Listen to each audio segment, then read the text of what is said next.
Okay, we're at the Once a Day conference here in Horse Jockey, and I'll introduce you to Keith Davis from Lydney Park Farms in Gloucestershire in the UK. Keith is running a large-scale unit over there on Once a Day, and he's been doing so for a number of years. How long are you at it, and what motivated you, Keith? We've been doing it now since 2013. We moved over to Once a Day. Actually, the reason we moved to we originally came from a 350 cow Holstein farm of pedigree Holsteins. Changed over to the grazing-based system in 2007.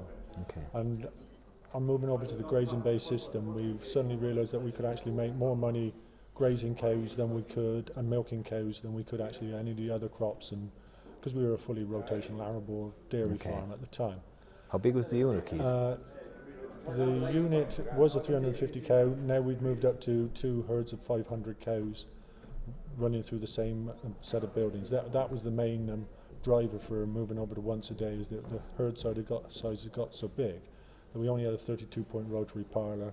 The trustees of the owners of the farm didn't want to invest huge sums in putting a new milking parlour in, so the way to milk on every hectare of the farm, or every hectare available to the sheds, was to move over to Once a Day. Okay. So that's why we did it. How big is the estate or farm itself then? The milking platform for the cows is 299 hectares. Okay. Just 1 hectare off the 300. We just should have watered it a bit more, and we'd have got a bit more.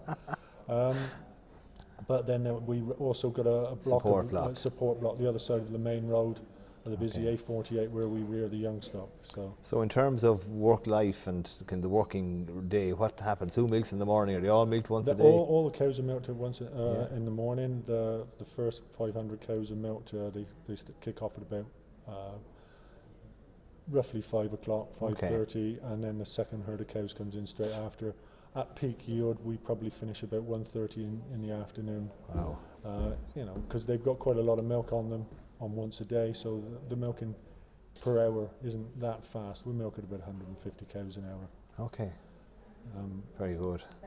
And then how long does the lactation last, and what about cell count and things like that? We start calving, our official start date is the 21st of Feb, so we get calves dropping on the ground from about the 10th of Feb really, and we dry off the last Tuesday before Christmas, unless it happens to be Christmas Eve. Then we dry off the Tuesday before, so just up to Christmas. So that's how long our lactation is. And what kind of solids are you getting from the cows? Solids, around 375 kilos of solids. Delivered per cow? That's sold. Sold, which is a fairly good figure, yeah. Yeah, but we think we're quite confident we can get it to 400. Because we've been in expansion mode, the herd is still quite young, so somewhere near 30%. 30% are heifers every year at the moment. Which is a lot. Yeah. And Keith, the other question I have for you is cell count. That's always a bugbear Once a Day, guys. What's the story there? Our cell counts are only worse than they were before. They run through the year to around about the 150 mark. Okay. They do start going up towards the end of the lactation, but we manage that at that point by drying off any high cell count cows. But that doesn't mean a huge number of cows, and it gives them a chance to have a good long dry period with a long antibiotic as well. And just the last question then, fertility. How's fertility performance been? Oh, fertility is pretty good, especially if you've come from a 350 Holstein cows. Fertility is not a problem. We don't lose. Our empty rate is around about 8-9%. And breeding season length? 12 weeks. 12 weeks. We're looking probably to drop that back down to 10 weeks this year.